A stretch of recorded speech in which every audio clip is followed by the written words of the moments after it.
Guten Tag alle miteinander, wie geht's euch? Und herzlich willkommen zurück zu Let's Cruzz's the Witness, meine Damen und Herren, wo wir heute, wie angekündigt, natürlich Filme gucken wollen, weil so ein bisschen wie, weißt du, so eine Woche vor den Ferien in der Schule und so weiter und so fort. Ich meine, so weit weg sind die ja jetzt auch nicht mehr.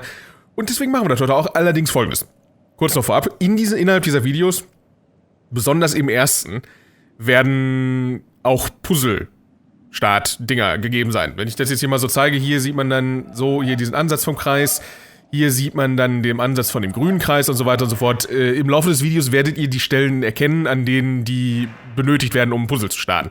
Hab mir das Video mittlerweile mal angeguckt, wie das hier so funktioniert. Das hier jetzt oben drauf achten, es ist so ein bisschen das Sneak Peek Ding, hier kann man vor- und zurückspulen, sodass man diese Puzzle dann hier zum Beispiel sieht. So, hier mal kurz als Beispiel, dieses Ding. Dann kann man das hier so an den Rand und dann kann man da einen Kreis draus machen und so weiter und so fort. So funktioniert das.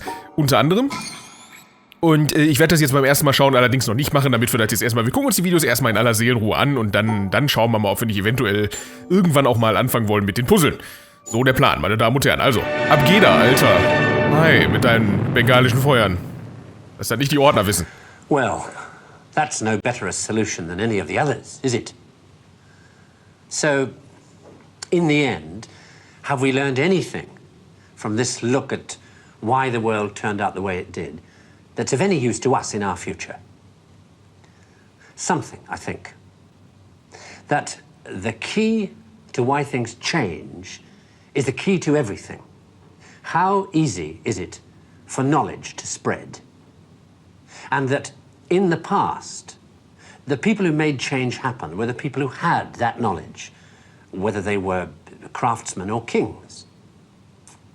Today, the people who make things change, the people who have that knowledge, are the scientists and the technologists who are the true driving force of humanity. And before you say, what about the Beethovens and the Michelangelos?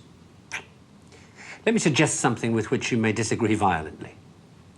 That at best, the products of human emotion, art, philosophy, politics, music, literature, are interpretations of the world that tell you more about the guy who's talking than about the world he's talking about.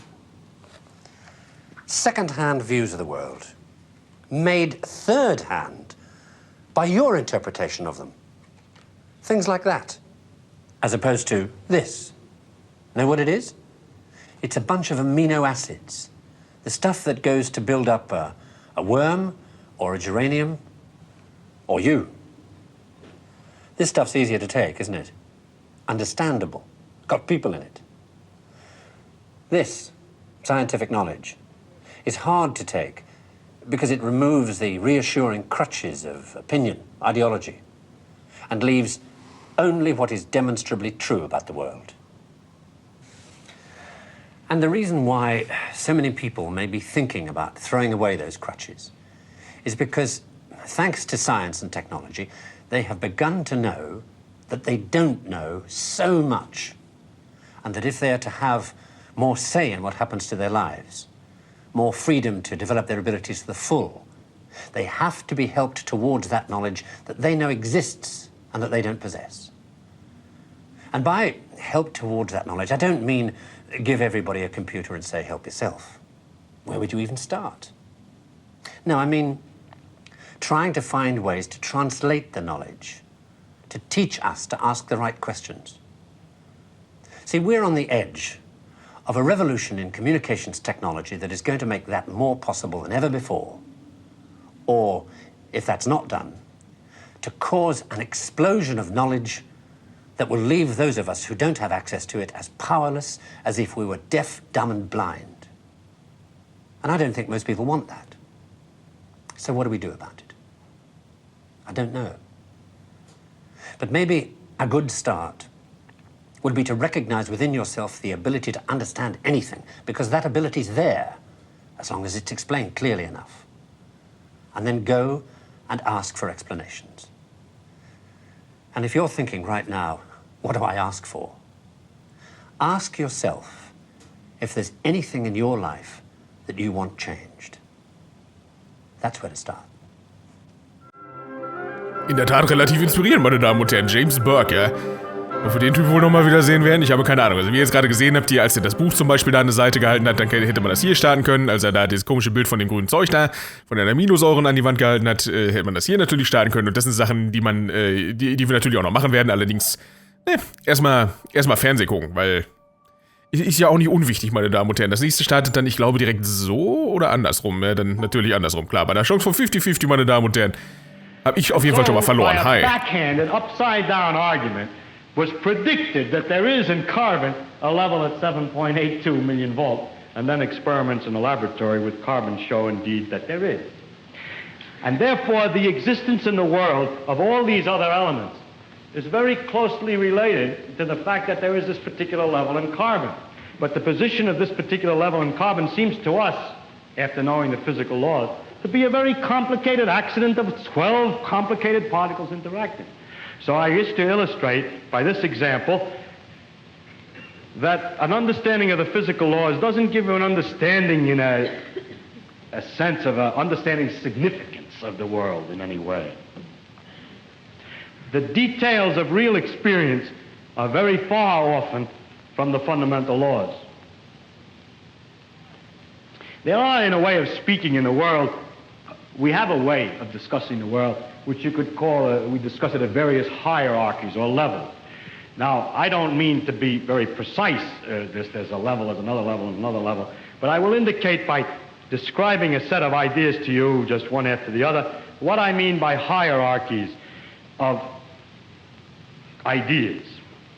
For example, at one end, we have the fundamental laws of physics. Then we invent other terms for concepts which are approximate, who have, we believe, the ultimate explanation in terms of the fundamental laws. For instance, heat. Heat is supposed to be the jiggling, and it's just a word for a hot thing is just a word for a mass of atoms which are jiggling. For that, fundamentally, we should think of the atoms jiggling. But for a while, if we're talking about heat, we sometimes forget about the atoms jiggling. Just like when we talk about the glacier, we don't always think of the hexagonal ice snowflakes which originally fell. Another example of the same thing is a salt crystal. Looked at fundamentally, it's a lot of protons, neutrons, and electrons. But we have this concept, salt crystal, which carries a whole pattern already of fundamental interactions, or idea like pressure. Now, if we go higher up from this, in another level, we have properties of substances like refractive index, how light is bent when it goes through something, or surface tension. The fact that the water tends to pull itself together is described by a number. I remind you that we have to go through several laws down to find out that it's the pull of the atoms and so on. But we still say surface tension, and don't worry when we're discussing surface tension of the inner sehr wissen sehen die Herrschaften aus. Sometimes we do, sometimes we don't. Go on, up in the hierarchy. With the water we have the waves, and we have a thing like a storm. We have a word for storm, which represents an enormous mass of phenomena. Or sunspot, or star, which is an accumulation of things. And it's not worthwhile always to think of it way back. In fact, we can't, because the higher up we go, we have too many steps in between, each one of which is a little weak, and we haven't thought them all through yet. If we go up in this hierarchy of complexity, we get to things like frog, or nerve impulse, which you see is an enormously complicated thing in the physical world, involving an organization of matter in a very elaborate complexity. And then we go on, we come to things, words, and concepts like man and history, or political expediency, and so forth, which is a series of concepts that we use to understand things at an ever higher level. And going on, we come to things like evil and beauty and hope. Now, which end is nearer to the ultimate creator, or the ultimate? So if I make a religious metaphor, which end is nearer to God? Beauty and hope, or the fundamental laws?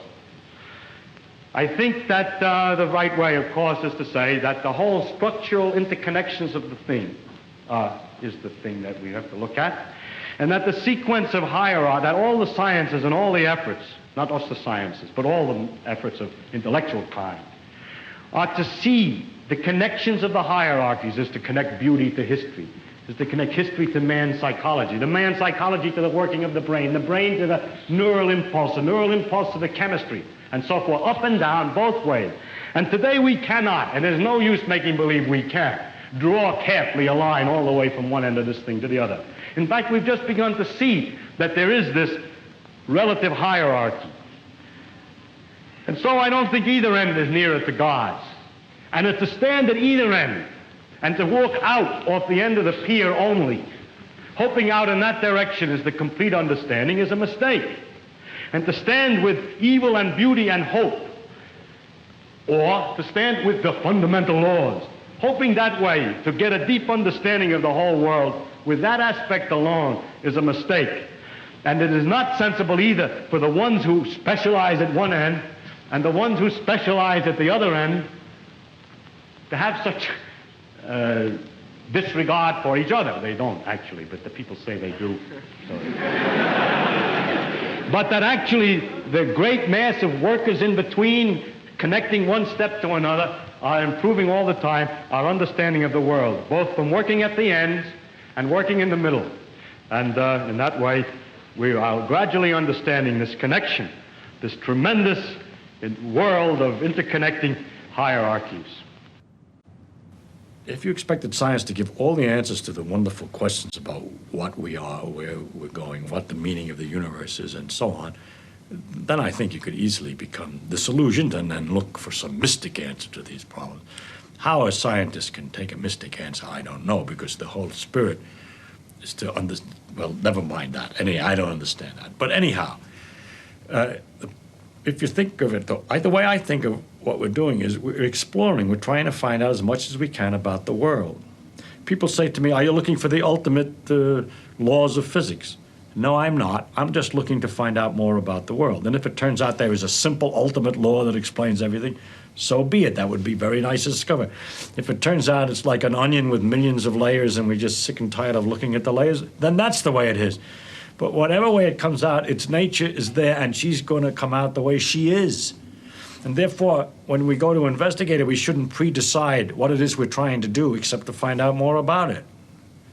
If you say, but your problem is, why do you find out more about it? If you thought that you were trying to find out more about it because you're going to get an answer to some deep philosophical question, you may be wrong. It may be that you can't get an answer to that particular question by finding out more about the character of nature. But I don't look at it. My interest in science is to simply find out about the world. And the more I find out, the better it is. I like to find out. There are very remarkable mysteries about the fact that we're able to do so many more things than apparently animals can do, and other questions like that. But those are mysteries I want to investigate without knowing the answer to them. And so altogether, I can't believe the special stories that have been made up about our relationship to the universe at large, because they seem to be too simple, too connected, too local, too provincial. The earth, he came to the earth. One of the aspects of God came to the earth, mind you. And look at what's out there. How can he? It isn't in proportion. Anyway, it's no use arguing. I can't argue it. I'm just trying to tell you why the scientific views that I have do have some effect on my beliefs. And also another thing has to do with the question of how do you find out if something's true? And if you have all these theories of the different religions, have all different theories about the thing, then you begin to wonder. Once you start doubting, just like you're supposed to doubt, you ask me, is the science true? We say, no, we don't know what's true. We're trying to find out. Everything is possibly wrong. Start out understanding religion by saying everything is possibly wrong. Let us see. As soon as you do that, you start sliding down an edge, which is hard to recover from. And so with the scientific view, or my father's view, that we should look to see what's true and what may not be true, once you start doubting, which I think is, to me, is a very fundamental part of my soul, is to doubt and to ask. And when you doubt and ask, it gets a little harder to believe. You see, one thing is I can live with doubt and uncertainty and not knowing. I think it's much more interesting to live not knowing than to have answers which might be wrong. I have approximate answers and possible beliefs and different degrees of certainty about different things, but I'm not absolutely sure of anything. And then many things I don't know anything about, such as whether it means anything to ask why we're here and what the question might mean. I might think about it a little bit. If I can't figure it out, then I go to something else. But I don't have to know an answer. I don't feel frightened by not knowing things, by being lost in the mysterious universe without having any purpose, which is the way it really is, as far as I can tell, possibly. It doesn't frighten me. Okay, danke für die Einsicht, Alter. Ich hoffe, ihr wart genauso am Lachen wie die Typen in dem Schwarz-Weiß-Video und ihr habt genauso wissend geguckt wie die Typen in dem Schwarz-Weiß-Video, weil das gehört dazu, meine Damen und Herren. Also ich finde es eigentlich ganz interessant, dass sie so ein bisschen Weltanschauung hier schon fast beibringen wollen, aber dann auch vermischt irgendwie mit einer Art und Weise, wie wir so ein bisschen vielleicht dieses Spiel hier betrachten sollen. Finde ich wirklich sehr interessant. Ich habe natürlich ganz bewusst jetzt mal die Schnauze gehalten, weil ich der Meinung bin, dass das einfach mal unkommentiert so stehen bleiben soll, weil das eine sehr, sehr besondere Stelle in einem sehr, sehr besonderen Spiel ist. Und deswegen hätte sich das nicht richtig angefühlt, wenn ich da jetzt irgendwie drüber gequatscht hätte und dumme Kommentare gegeben hätte oder so. Jetzt haben wir auf jeden Fall schon mal einen Einblick bekommen in diese Videos. Ich denke mal, dass klar ist, wo das irgendwie so hinläuft. Es fehlen jetzt noch 4, wovon eins allerdings ungefähr eine Stunde lang ist und die Puzzle sind alle in dem hier, das hatte ich gerade schon gesagt. Ich schätze mal, dass wir jetzt erstmal das so machen werden, dass ich glaube, das längste ist allerdings auch das, was wir für das Tonband-Puzzle da bekommen, deswegen werden wir das natürlich als letztes machen. Ich denke, dass ich im nächsten Video dann die anderen 3 Videos zeigen werde und dann das übernächste Video, jetzt lange Planung, damit starten werde, dass wir die Rätsel aus dem ersten Video machen werden und dann schauen wir mal weiter, ob wir eventuell irgendwie an das letzte Video hier kommen, meine Damen und Herren, weil das hat auch noch irgendwie ein Puzzle, wo man tatsächlich einfach nur irgendwo stehen muss, ich habe keine Ahnung wo, irgendwo stehen muss, 1 Stunde lang und warten muss. Einfach so, ohne sich das Video anzugucken. Aber vorher gucken wir uns das Video natürlich an, meine Damen und Herren. Also, sagt mir in den Comments, was ihr von dem Video gehalten habt. Alles verstanden, meine Damen und Herren. Ansonsten vielen lieben Dank, dass ihr da wart und hoch erzählt winkenderweise bis zum nächsten Video. Ja, meine Damen und Herren. Tschüss.